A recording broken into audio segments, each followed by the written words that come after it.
Pourquoi je dis que la reconquête du souverainisme africain passera par Ouagadougou?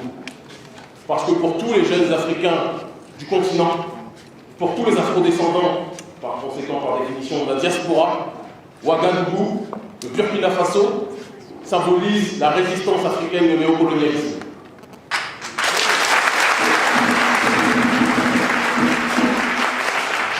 Dans le cœur et dans l'esprit d'un certain nombre de jeunes, de millions de jeunes sur le continent, mais aussi en Amérique du Sud, mais aussi au Moyen-Orient, à différents endroits, le pays que vous estimez ou que vous pensez peut-être être un petit pays est symbole d'une résistance parce que c'est la terre qui a vu naître l'un de nos plus grands héros, en l'occurrence Thomas.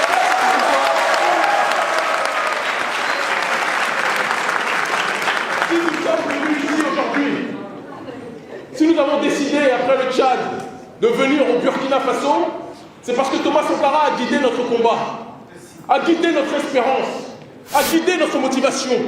À une époque où nous étions, et encore nous le sommes plus que jamais aujourd'hui, mais dès que nous avons commencé à être combattus de manière viscérale par l'oligarchie occidentale, par l'impérialisme français, nous avons pensé à celui qui a décidé de se lever, là où beaucoup d'autres avaient décidé de se coucher, pour donner la dignité, la fierté, la liberté africaine de cette globalité.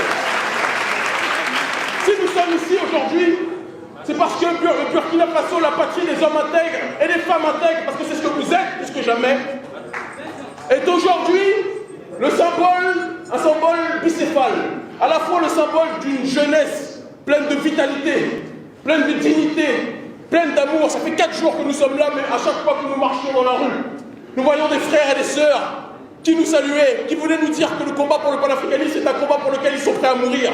Nous étions émus aux larmes. Nous avons fait tous les pays d'Afrique, mais c'est la première fois que nous sentons ce sentiment de dignité, d'intégrité, de fierté qui est présent dans chacun de nos cœurs et nous nous demandons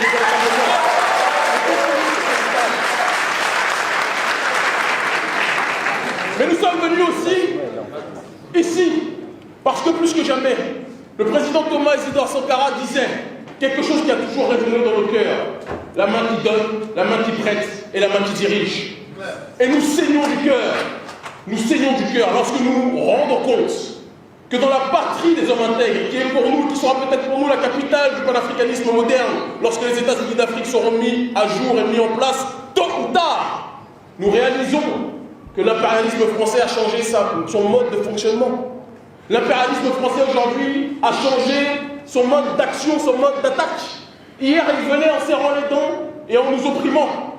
Aujourd'hui, ils viennent en installant le système des ONG, le système de l'impérialisme humanitaire, et ils font la pluie et le beau temps à bon nombre d'endroits à Ouagadougou.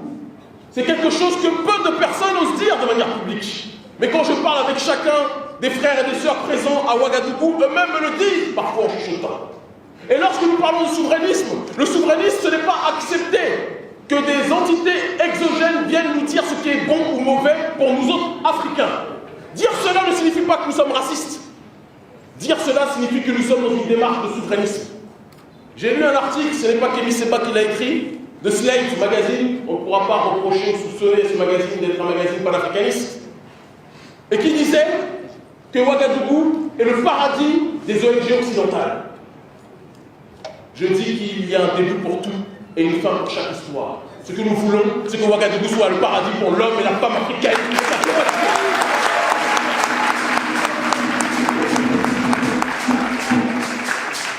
Que le front anti-CFA, il faut le savoir, à la base, Nous l'avons initié, c'est la société civile qui l'a initié, mais très rapidement, les économistes, les plus gros économistes africains ont rejoint ce front parce qu'ils ont compris la nécessité d'être dans cette démarche de souverainisme monétaire. L'un des premiers éléments qu'on pourrait donner en guise d'effet pervers du franc CFA, c'est l'effet direct qu'il a sur le commerce intra-africain. Pendant très longtemps, l'argumentation qui était donnée pour dire qu'au moins le franc CFA favorise l'intégration africaine, favorise le commerce africain, n'a jamais été questionnée, n'a jamais été débattue, n'a jamais été combattue. Or, les chiffres que nous avons officiellement en 2017, et ce sont les chiffres que, notamment, qui sont relayés par le professeur Mamadi Koulibaly ou le professeur Nicolas Gou, tous membres du front anti-CFA que nous avons initié, c'est que 15% du commerce intra-africain, il n'y a que 15% du moins grâce au franc CFA, de commerce intra-africain qui est effectué, alors qu'on nous a annoncé pendant un certain nombre d'années que le franc CFA favorisait l'intégration et favorisait le commerce intra-africain. C'est-à-dire que ce franc CFA favorise beaucoup plus les forces et les entités exogènes que les entités endogènes. Nous autres Africains, dans une même zone, franc CFA, normalement, si cette zone était censée faciliter le commerce, faciliter une fluidité de l'économie, nous devrions être normalement à 90%, 95%, voire 100% de commerce intra-africain. Ce n'est pas le cas. 15% à peine de ce commerce-là africain, intra-africain est présent. C'est quelque chose sur lequel j'aimerais que chacun d'entre nous puisse s'interroger.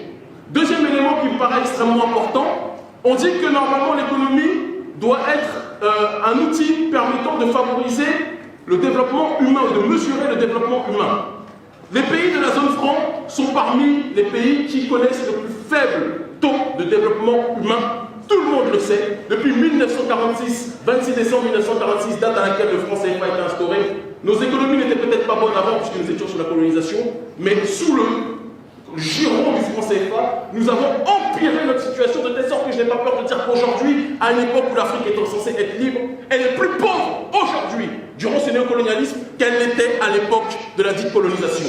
Ce qui sous-entend que quand on parle de colonialisme qui serait terminé, toute personne dotée de raison sait que nous n'avons jamais été autant colonisés qu'aujourd'hui, et le franc CFA est le plus grand vestige de cet impérialisme-là, raison pour laquelle nous voulons l'abattre. Voilà la réponse que je peux donner à ta question.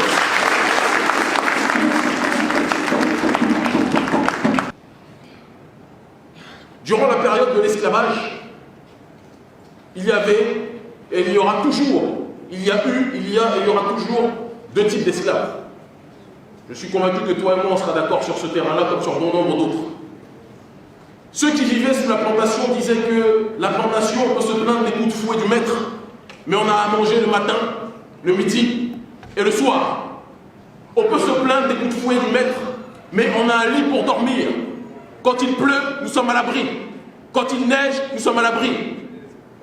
Le maître peut être méchant. Le maître peut violer femmes et enfants. Mais nous avons à manger et nous n'avons pas à nous inquiéter de notre lendemain parce que nous saurons où nous dormirons. C'est ce qu'ils appelaient la stabilité.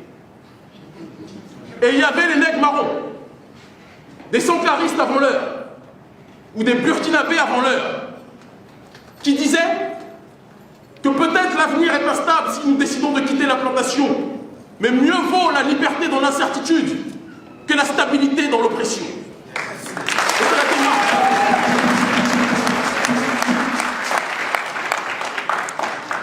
Raison pour laquelle nous disons que toute personne, et tu as raison frère, ce n'est pas à toi, il faut bien qu'on se comprenne, ce n'est pas toi à qui je réponds quand je soulève cette problématique, mais ce sont les chefs d'État qui disent que la situation est trop instable, que si nous quittons le franc CFA, nous risquons d'être en danger.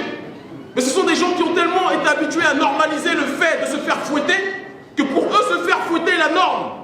Et cesser de se faire fouetter pour connaître le risque de la liberté, pour eux est le danger. Nous leur disons, ce qui est l'adage de notre ONG Urgence panafricaniste, ce que les élites africaines ne font pas pour le peuple le fera lui-même.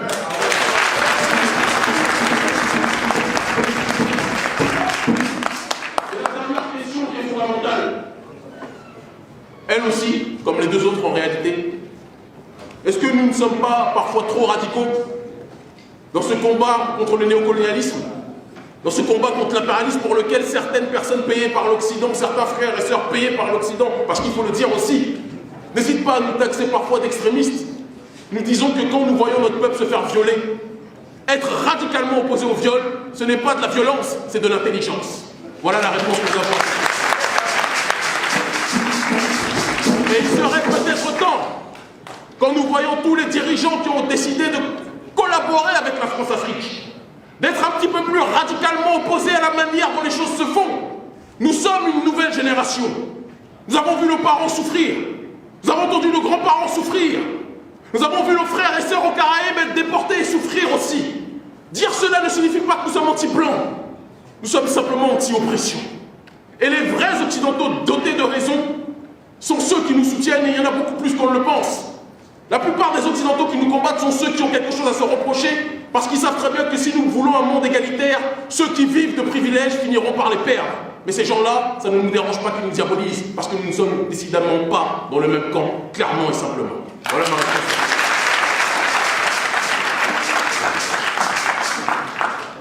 Nous pensons que la tradition est le rameau, et c'est ce que je dis dans mon ouvrage, Black Nihilisme, résistance africaine au mondialisme et retour à la tradition primordiale.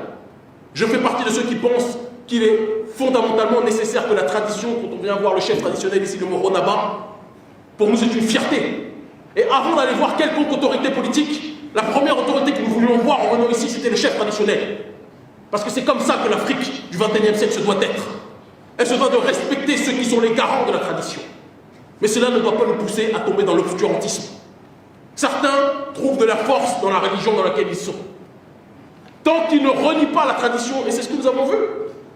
Lorsque nous sommes partis voir le chef traditionnel, nous avons vu des gens qui étaient musulmans, des gens qui étaient chrétiens, et qui attendaient les larmes aux yeux de rencontrer le Moronaba. Cela signifie que malgré toutes les pénétrations spirituelles, considérées comme exogènes, à tort ou à raison, là n'est même pas la question, l'Africain, de manière intrinsèque dans son ADN spirituel, n'oublie pas que le centre de gravité de son identité, c'est la tradition.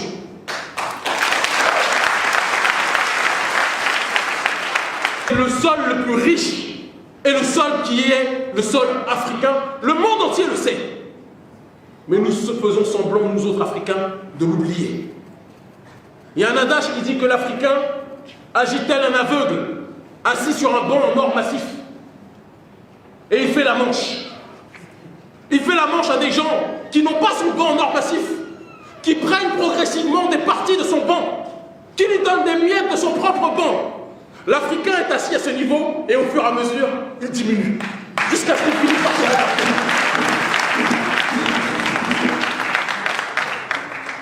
Cela veut dire qu'il ne faut jamais, mon cher frère, que nous soyons dans une démarche de minorer notre force ou notre capacité de production. Elle est présente.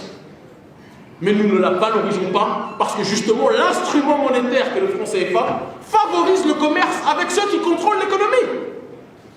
Et ceux qui contrôlent notre économie, qui contrôlent notre monnaie, vont forcément nous importer, ou du moins exporter leurs produits chez nous. De telle sorte que nous serons confrontés à leurs produits aux priorités et que nous délaisserons notre propre production. C'est ce pourquoi Sankara a été assassiné. Donc ne jouons pas des personnes qui ferions preuve de perte de mémoire systémique. Rappelons-nous politiquement ce pourquoi nos aînés sont morts au combat. Ils sont morts pour que nous puissions nous réapproprier notre production. Et pour nous réapproprier notre production, il faut que nous soyons dans une démarche de favoriser une économie qui sera contrôlée, gérée par nous. C'est le premier point. Le deuxième point de ta question, gouvernance. C'est une question de fond que tu poses aussi. Et si tu connais notre discours, nous faisons partie des plus virulents critiques de la malgouvernance qui existe non pas dans les pays seulement de la zone franc, mais dans le continent africain de manière générale. Mais il y a un piège dans lequel il ne faut pas tomber, parce que ça risque de virer aussi au masochisme. La nouvelle stratégie, je vous l'ai dit tout à l'heure, lors de la séance des questions-réponses avec les médias, la nouvelle stratégie de l'impérialisme, ce n'est plus d'être violent vis-à-vis de nous, c'est de se présenter en ami de nous autres, de créer une pléthore d'organisations non gouvernementales ou de structures prêtes à nous financer et de déclarer que le combat à mener est le combat pour la bonne gouvernance. Mais pour qu'il y ait bonne gouvernance, il faut que la corruption cesse. Il faut que le corrupteur cesse. Parce que pour qu'il y ait des corrompus, il faut qu'il y ait un corrupteur. Vrai ou faux? Mais si le corrupteur vous dit « Je vous soutiens pour votre combat pour la bonne gouvernance », mais dans le même temps contribue à financer les corrompus contre lesquels vous vous battez à la tête de nos États, cela correspond au schéma du serpent qui se mord la queue. L'impérialisme a tout intérêt à ce qu'on passe notre temps à ne voir que la poudre dans nos yeux, mais qu'on ne regarde pas les exactions que lui commet. Et c'est pour ça que nous encourageons la nouvelle génération africaine à avoir une démarche d'analyse structurelle, bicéphale, une critique endogène de notre façon de gouverner. Et quand je dis gouverner, je ne parle pas simplement de nos dirigeants, mais nous aussi, parce que nous sommes les gouverneurs de notre propre destin. Et de l'autre côté, une façon aussi d'analyser, et nous encourageons la jeunesse africaine à le faire, la manière dont les nouvelles formes de prédation coloniale sont en train de s'insérer, de zigzaguer à l'intérieur de nos sociétés civiles. Et on l'a vu. Je ne citerai pas de nom parce que je n'aime pas être dans les attaques ad hominem. Je m'attaque à des idées. Je m'attaque à des principes. Quand je parle de l'Afrique, les autres, je peux citer les noms. Mais jusqu'à preuve du contraire, dans différentes révolutions qu'il y a eu sur le continent africain, certains au départ étaient là pour renverser un système. Ils ont renversé un homme, mais malheureusement le système a perduré. Et je vais aller plus loin, je ne parle pas forcément du Burkina. Peut-être, ce n'est pas tant le sujet principal. Mais certaines figures, certains activistes qui ont participé, notamment au Sénégal, à faire tomber le président qui était dans une démarche de gabégie politique, Abdoulaye Wade, ont par la suite répondu aux sirènes de l'impérialisme moderne, qui leur a proposé de gros financements extrêmement juteux en l'échange d'une nouvelle reprogrammation politique qui était de se préoccuper uniquement de la bonne gouvernance. Mais la bonne gouvernance, selon quel principe? Nous devons être capables de redéfinir ce que nous entendons nous-mêmes aussi par bonne gouvernance. Lorsque Kadhafi a été assassiné, ceux qui l'ont fait assassiner ont dit qu'il n'était pas dans la bonne gouvernance, que c'était un tyran, que c'était un dictateur. Est-ce que ces termes sont en harmonie avec la réalité de nous-mêmes qui est censée être la nôtre de manière endogène? Nous devons aussi nous poser des questions. Les plus bas loyers en Afrique étaient où? En Libye. On ne le dit pas assez. L'assurance maladie était où en Afrique? La mieux installée? En Libye. On ne le dit pas assez. Donc le concept de bonne gouvernance doit être défini par nous-mêmes, par vous-même, pas par l'extérieur. C'est le premier point. Et le deuxième point, la démarche de bonne gouvernance ne doit jamais empêcher. Un petit peu comme un vigile qui est censé protéger une maison. Celui qui protège une maison regarde ce qui se passe à l'intérieur de la maison. Mais il doit être aussi capable de voir les maux ou les dangers qui s'approchent de cette maison et qui seront prêts à la faire exploser. Dieu nous a donné deux yeux pour regarder à l'intérieur et pour regarder aussi à l'extérieur. N'oubliez jamais cette réalité-là. Donc aucun facteur ne doit en effacer un autre. Oui, nous devons être pour l'autodétermination. Oui, nous devons être pour la bonne gouvernance. Mais la bonne gouvernance des nôtres ne doit pas empêcher de surveiller la manière dont les autres veulent se servir de nos matières premières aussi. La preuve en est, Thomas Sankara voulait la bonne gouvernance. Il a fait la bonne gouvernance. Ça ne l'a pas empêché que l'impérialisme l'assassine. Raison pour laquelle on doit regarder les deux côtés pour être sûr de pouvoir tenir. Voilà ma réponse à ta question très importante.